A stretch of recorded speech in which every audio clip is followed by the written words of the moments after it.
ওই যে বিভিন্ন মদের বোতল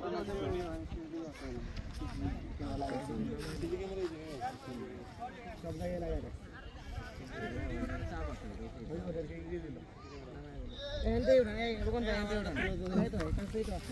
মদের বোতল লাগাইছিস ওটার ফেটা লেহালি করবে লাগাও লাইভে গেছো নাকি লাইভে না ভিডিও করতেছি আপাতত লাইভে গেছো দীর্ঘ 90 কিলোমিটার অতিক্রম করে যে দিকে ইন্ডিয়া বর্ডারের পাশে আসলে তোমার কেমন অনুভূতি লাগতেছে? আলহামদুলিল্লাহ, কিন্তু এটার উপরে উঠতে পারলাম না, এই একটা ব্যথা।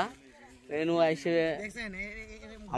আমাদের প্রিয় দেশবন্ধু গ্রুপের এডমিন, আপনারা তো দীর্ঘ 90 কিলোমিটার অতিক্রম করে এই দিকে চলে আসছেন বাংলাদেশ ইন্ডিয়া বর্ডারের কাছাকাছি। তো আপনার অনুভূতিটা কেমন? অনুভূতি খুব ভালো লাগে, কিন্তু আপনার আফসোস লাগতেছে না যে এই উপরে উঠতে পারতেছেন না? আফসোস লাগার কি আছে, ওইটা ওই যে জায়গায় একই জায়গা, আমি চোখ দিয়ে দেখতে আছি ওখানে যে আমার কি। আব্দুল্লাহ ইবনে জাহানের কি অনুভূতি? পিছনে না সামনে? হ্যাঁ বলো। আমার অনুভূতি আলহামদুলিল্লাহ খুবই ভালো লাগতেছে। আর এই 90 কিলো মদের বোতল 90 কিলো পথ পার হয়ে আসছি। দেখেন ইন্ডিয়ান মদের বোতল মদ খেয়ে মদের বোতল গুলো। আচ্ছা, মদের বোতলটা আমি একটু জুম করে দেখে। আসলে এই যে আপনারা দেখতে পাচ্ছেন, আসলে এগুলো কিসের বোতল আমরা সেটা বলতে চাচ্ছি না, বাকিরা আপনার এই ইতিহাসটা বলবেন।